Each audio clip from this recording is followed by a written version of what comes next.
Vamos con nuestra segunda ponencia, de la mano de Camila Burgos Vargas. Ella es arquitecta y doctoranda del programa en Construcción y Tecnología Arquitectónica de la Escuela Técnica Superior de Arquitectura de la Universidad Politécnica de Madrid, en cotutela con el Programa Internacional Villar de Oncourt de la Universitat IUAP de Venecia. También forma parte del Grupo de Investigación de Análisis e Intervención en el Patrimonio Arquitectónico. Ha trabajado en empresas dedicadas a la rehabilitación arquitectónica y ha sido profesora asistente en el Máster de Arquitectura y en el Workshop Intensivo de Verano de la IUAP.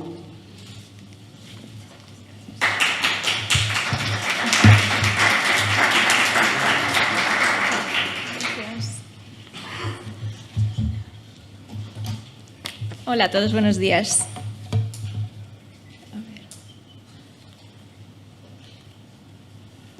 Bueno, comienzo.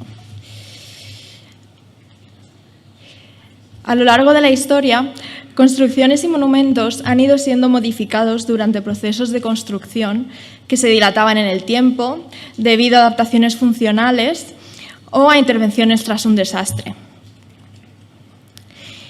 Cada modificación ha ido convirtiendo a los monumentos en palimpsestos, en los cuales cada etapa del edificio ha ido dejando una huella sobre ellos, cada uno con determinados valores que han ido siendo adquiridos a lo largo de los años y que en ocasiones pueden perderse tras una intervención.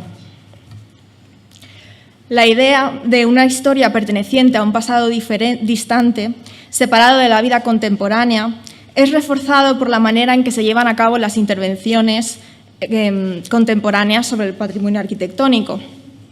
Los principios marcados por los documentos de referencia de compatibilidad, mínima intervención, distinguibilidad y reversibilidad, por lo general dan lugar a un estrato o capa contemporánea que, en cierto modo, está separado de la preexistencia, compuesta o no por estratificaciones previas.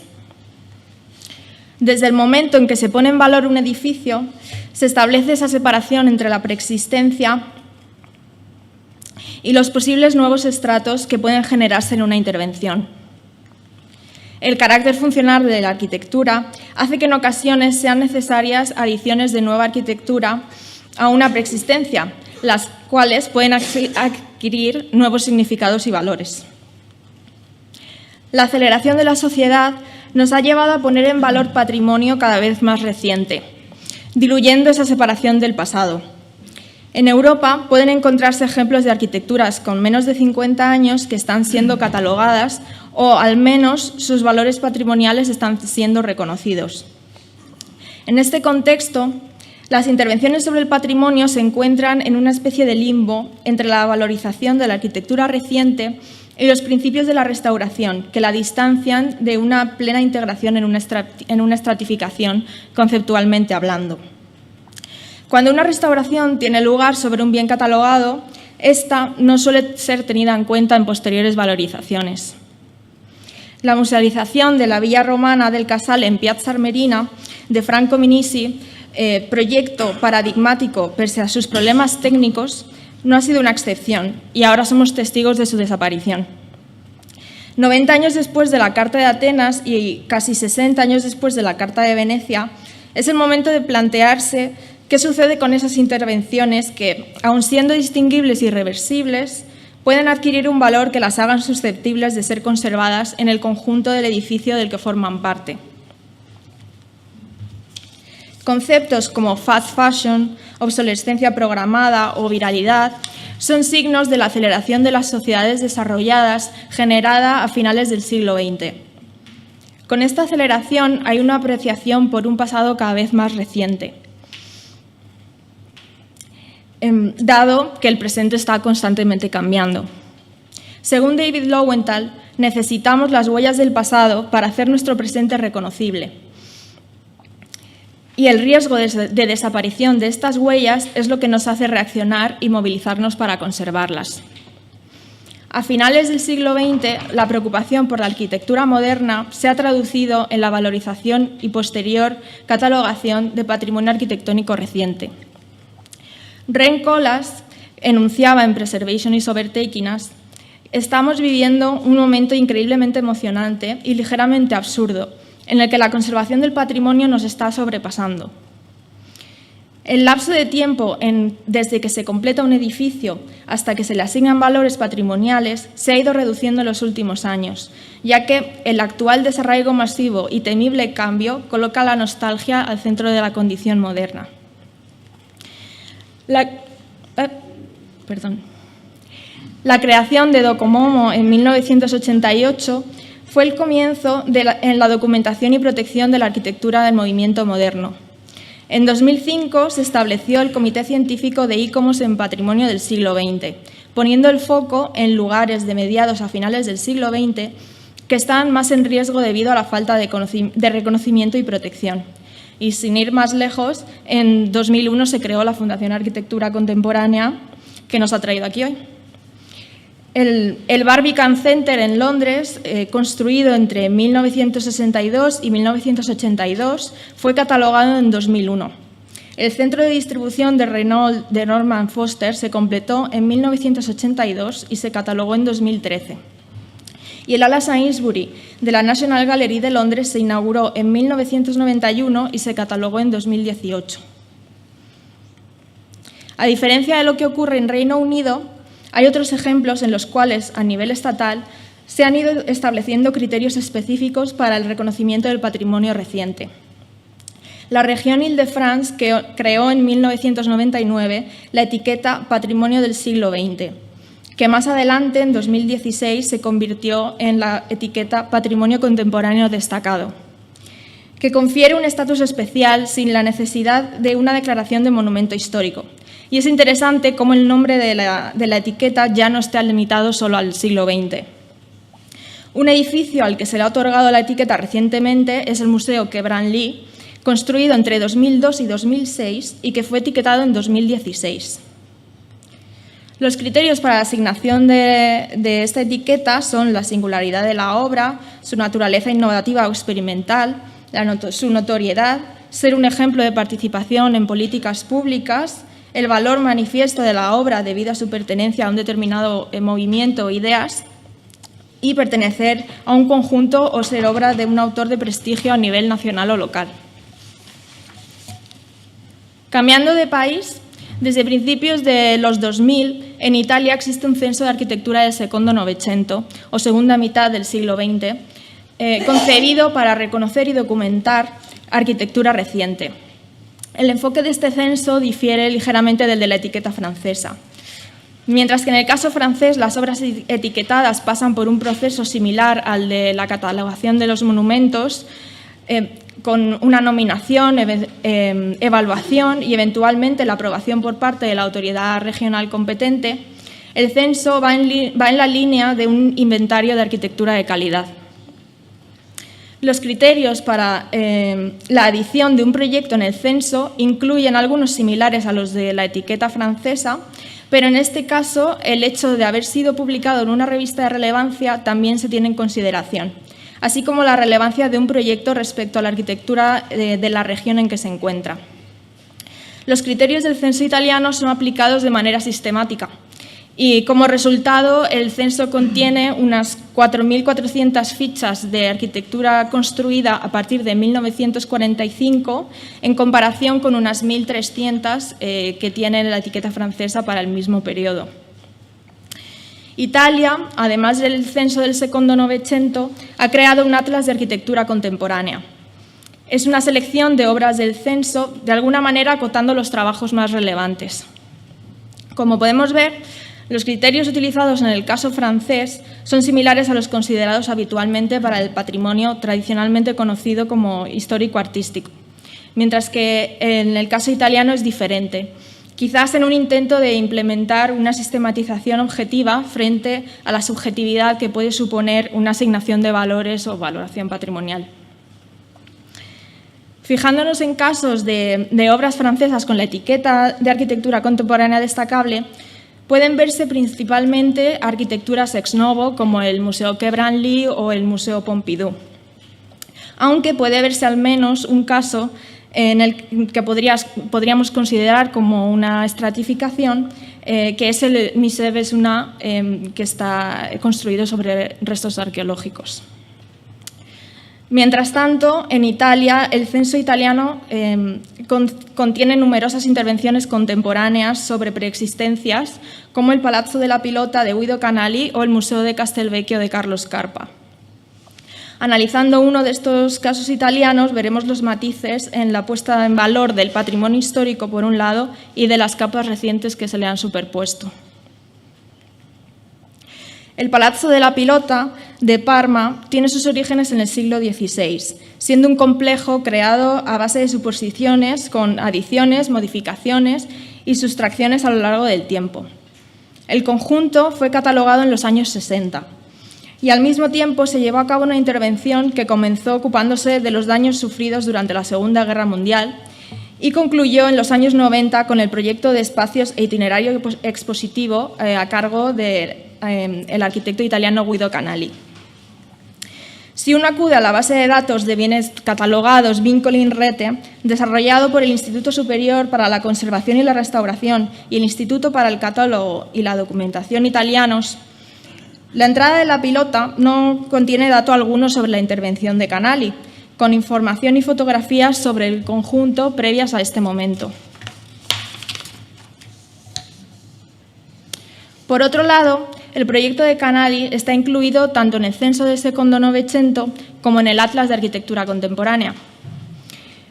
La entrada del Atlas muestra el proyecto de Canali casi como una entidad independiente, refiriéndose a la preexistencia como contexto, más que como un estrato más del conjunto que compone el palazzo.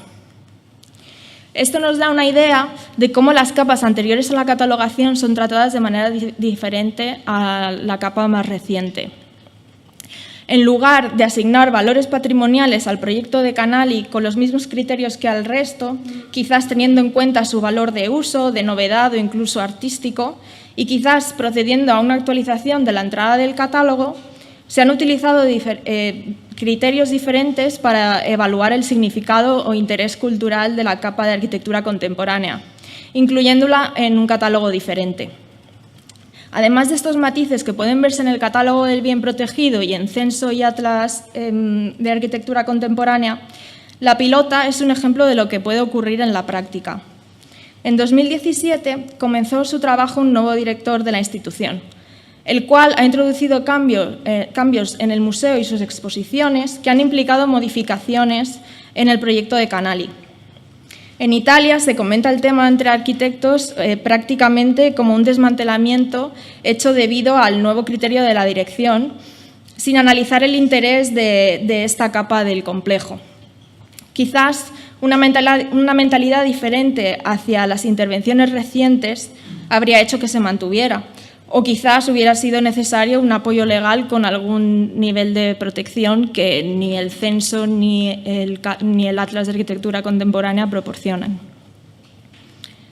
La Carta de Atenas incluye en sus principios generales que cuando, como resultado de deterioro o destrucción, la restauración parece indispensable, se recomienda que la obra histórica y artística del pasado sea respetada sin excluir el estilo de ninguna época. Sin embargo, la asignación de valores hechos en intervenciones contemporáneas sobre patrimonio arquitectónico a veces es diferente y, por tanto, puede contribuir a que éstas sean tratadas de manera diferente cuando una nueva intervención puede ser necesaria. Por otro lado, el lenguaje categórico utilizado en la Carta de Venecia, que dice no se debe permitir en el artículo 6 y, de nuevo, adiciones no pueden permitirse en el artículo 13, que aunque continúe con un excepto, ya marca un punto de partida con una connotación negativa hacia las intervenciones contemporáneas. Y quizás este puede ser el motivo por el que concebimos de manera diferente las intervenciones contemporáneas realizadas a partir de la segunda mitad del siglo XX. A veces pasándolas por alto en la asignación de valores de un conjunto, como si no pertenecieran ahí, porque no deberían estar ahí de acuerdo con un texto de referencia de la talla de la Carta de Venecia, pese a que estas intervenciones al final son inevitables. Como he comentado anteriormente, un ejemplo de intervención contemporánea subestimada o infravalorada es la musealización de la Villa del Casale en Piazza Armerina, de Franco Minisi. Su proyecto fue paradigmático y muy influyente en el campo de la restauración, como por ejemplo puede verse en el caso de la Basílica de Siponto. Pero en el año 1996, el informe del Comité Asesor de ICOMOS, que recomendaba la inscripción de la villa en la lista del Patrimonio Mundial, se concentró en los restos arqueológicos, haciendo referencia a la cubrición de Minisi únicamente para destacar sus deficiencias, ya que sus problemas técnicos y falta de mantenimiento estaban causando problemas a los restos arqueológicos. A pesar de voces como la de Marco de Zibardeschi, referente en el campo del restauro italiano, abogando por la defensa de la intervención de Minisi, y en lugar de buscar una solución a los problemas técnicos para salvarla, como por ejemplo ha ocurrido con la fachada de mármol del Finlandia Hall de Alvar Aalto, que ha sido ya sustituida 2 veces, en 2007 comenzaron los trabajos para el desmantelamiento y sustitución de la cubrición de la villa. En España, la situación respecto a las intervenciones parece similar a la de los casos mostrados. Tenemos casos de arquitecturas ex novo recientes que son puestas en valor con el mismo procedimiento que el patrimonio más antiguo, como por ejemplo el edificio Castelar, cuyo expediente de declaración como BIC ha sido incoado en noviembre del año pasado, o el Instituto del Patrimonio de Higueras, declarado BIC unos 30 años después de ser completado. Pero, por otro lado, hay casos de intervenciones susceptibles de ser puestas en valor y afectadas por modificaciones, como es el caso de la Serrería Belga, anteriormente Medialab Prado. Resumiendo la historia para poneros en situación, comentar que la Serrería Belga es un edificio industrial de principios del siglo XX, que está situado al lado del Museo CaixaForum de Madrid y que en los años 90 cayó en desuso. Protegido mediante el catálogo del Ayuntamiento de Madrid, fue adquirido por este en 2002 y adaptado para su uso como Medialab Prado mediante la intervención del estudio Langarita Navarro en 2006. En 2021 fue noticia porque el Ayuntamiento anunció que iba a trasladar el Medialab para utilizar la serrería como espacio expositivo. Y lo destacable en este caso es como ya solo 15 años después de la intervención y ante la amenaza de su desaparición, se puso en valor la serrería, pero incluyendo su estrato más reciente. El COAM redactó un informe en el que señalaba el posible valor patrimonial de la intervención y cómo un uso expositivo podría afectar negativamente a estos valores. El informe hace mención específica a las aperturas de fachada y la entrada de luz natural que la intervención y el uso del Medialab mantuvieron. Y pese a que la nueva serrería belga no ha implicado grandes modificaciones físicas, sí podemos ver cómo su uso dificulta esa lectura de taller inundado de luz. Además, la modificación del lugar de acceso al edificio ha cambiado la lectura de la escalera conocida como La Cosa, que era el núcleo de la intervención de Langarita y Navarro. Mientras que antes se accedía por la plaza, que en la imagen se vería detrás del edificio, al acceder esa escalera recibía al visitante y desde ahí él podía acceder a todos los espacios del edificio, mientras que ahora se entra desde el otro lado y la escalera ha pasado a formar parte de un recorrido fijo en el que el visitante únicamente va desde la primera planta a la planta baja.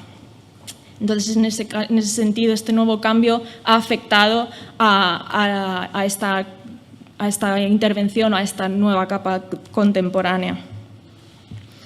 En conclusión, en esta sociedad que pone en valor un patrimonio arquitectónico cada vez más reciente, incluso creando criterios específicos para ello, deberíamos reflexionar sobre cómo se implementa actualmente el principio de respeto por todas las épocas de un monumento, cuando se miran las intervenciones contemporáneas, las cuales pueden jugar un papel en el significado e interés cultural del conjunto. Bueno, con esto termino mi presentación. Simplemente, gracias. Bueno, quería solo comentar que este trabajo es el trabajo que estoy desarrollando dentro de mi tesis doctoral y que estoy muy agradecida de que me hayáis seleccionado y de poder dar difusión a este tema que para mí obviamente es súper interesante, pero que dentro del programa de doctorado me han dicho, bueno, pero estás intentando rizar el rizo, ¿es esto preserving preservation? Así que, bueno, os agradezco que os haya parecido interesante y dado que he tocado algunos de los temas que habéis comentado en la mesa, por favor, estoy abierta a todos los comentarios del mundo para enriquecer mi investigación. Gracias.